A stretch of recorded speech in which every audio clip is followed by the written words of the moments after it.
Hi everybody, welcome back to the channel and welcome to a little update video on the custom bonnet that I've just done for my car. I clear coated it today. I didn't film it and put a video up of it being cleared.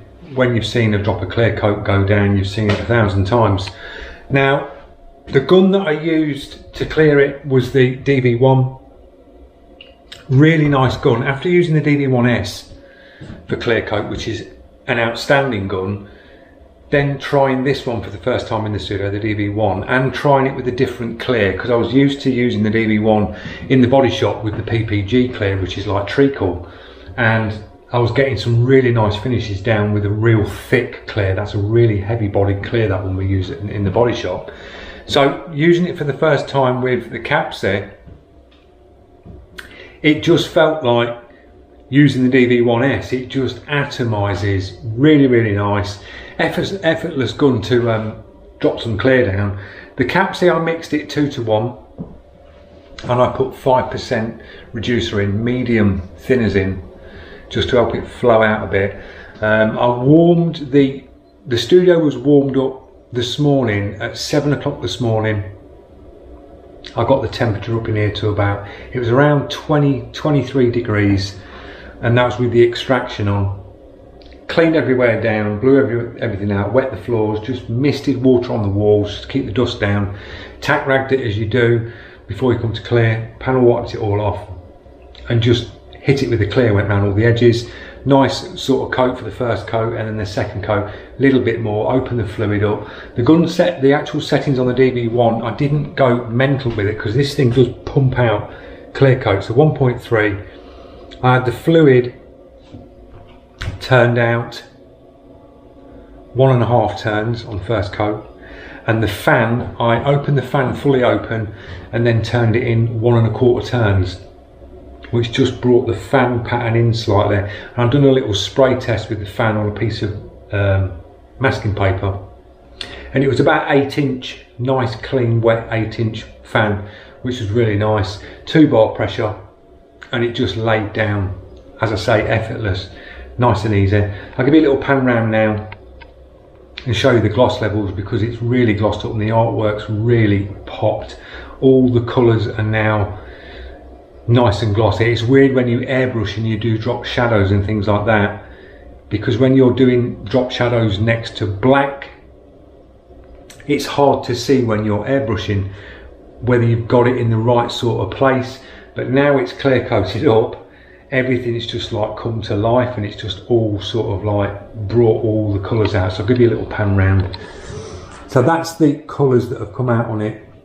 We've got dirt nibs, but this is going to be flow coated, and we've got, you can slightly feel, not high edges, but little bumps where it's the layers between, because there's so many layers. Because what you've got to remember is this artwork that went down in the videos, when we were doing these breakaways here and these pieces here, the chroma coat goes down best on a black base coat. So I had to do black base coat, then do chroma coat, then we've got that layer as well, then you've got the artwork layer on top of all that, so you've got a lot of layers of paint. So 2 coats got me to this stage, which is nice. This would flat back and level out on a flat back and polish up, but I want to give it that nice flow coat just to make it look even deeper than it is. But the colours and everything's come out really well. The clear's settled down nice, it flowed out nice. So it's looking a lot better, guys. Airbrush work always looks better when it's clear coated. It just makes it all pop and all your colours gloss up, because you're always spraying, everything's going down matte, so you're looking at a permanent matte surface as you're painting. And then the minute you hit it with clear coat, it just brings all them colours out. And that's why I always test with panel wipe. Just dust over some panel wipe, and it glosses your colours up, and you can see where you're going. Give it a quick wipe off, and then you know where you are and how your colours are going to look when you get it cleared. So this will be, as I say, this was cooked up today. I got it clear coated, and then I cranked the heat up in here, because I've got like a diesel heater. So I've got the thermostat in that side of the room, and the heat comes into this side of the room. Most people have the thermostat in the room where the actual heat is, but if I do that, it'll cancel the heat out. Once it reaches a certain temperature, it sort of cancels itself and goes over to tick over. So I put the thermostat in that side, so in there's cool. I can open the window and have cool air coming in. So the thermostat's always reading low, but it's kicking out the heat into this side. So I cooked this up in here after I'd clear coated it. I got it to about 37 degrees, 38 degrees in here. I left it for 2 hours solid at 38, and then I came up and it was like a greenhouse.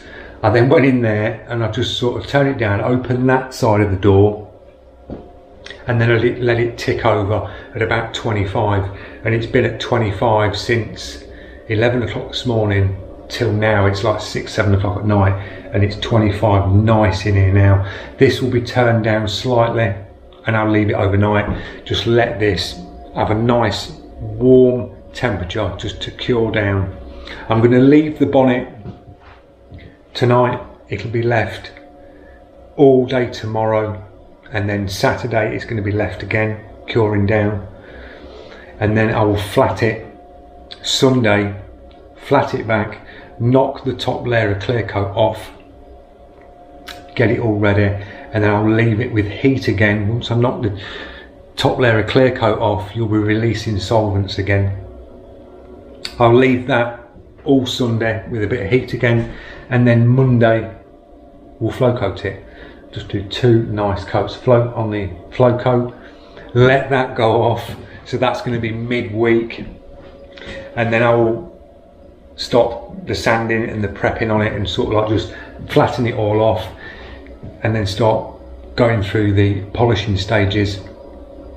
We'll go a couple of compounds on this, different heads on the mop, and we'll get it all mopped up looking nice, and then back on the car. So it should be back on probably mid next week, like Wednesday, Thursday next week. This will be finished, and then sort of back on the car, and then I can start polishing the car up, because the car's not been polished since I painted it. It's basically just been washed, a quick like ceramic over the top, and job done. It never really got de-nibbed or anything. That was just gun finish on the car, straight out the booth, and I was driving it round, so it's never really had a polish or anything proper like that on it. So I can get to grips, give it a good polish, get all the paintwork protected, and that'll be good for the summer. Just got to retouch the wheels up, because the wheels just need another coat of black, but that's nothing major. So yeah, that's a little update for you guys.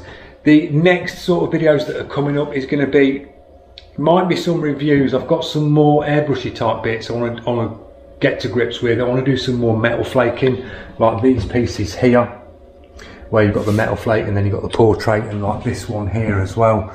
I really want to get back into doing all like the pin lining and things like that. So there'll be a couple more videos coming up on like lowrider type stuff with lowrider artwork and metal flake on aluminium composite panels like these two.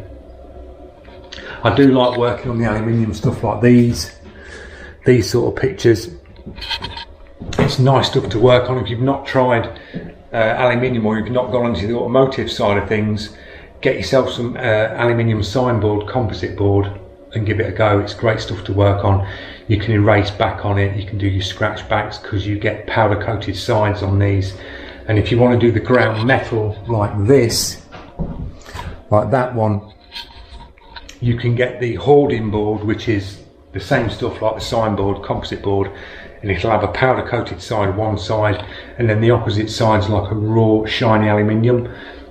So you can go straight in on that and do all your ground metal effects. So they're the sort of things that are going to be coming up, guys. I'm heading back off to the body shop one day a week, so you might get some footage of doing some spraying there. And I've also got some jobs coming up with the sign shop, so that I'm quite busy on work side of things. It's sort of died down for customer projects that are coming in. That's why I jumped onto my bonnet to get this done. But yeah, that's what's going to be going on. So I hope you enjoyed the video. Don't forget, if you are new to the channel, click that subscribe, press that notification so you don't miss out on any up and coming videos. on DreadFX Custom Paint. Drop your comments, likes, shares, it all helps the channel, guys, it really does. The subscribers are coming up, and I've not forgot the 3,000 giveaway. I'm going to sort the Iwata display stand, give that a little polish up, and we'll do a draw for the 3,000 subs, and we'll get that shipped out to someone. So thanks for watching, see you in the next one.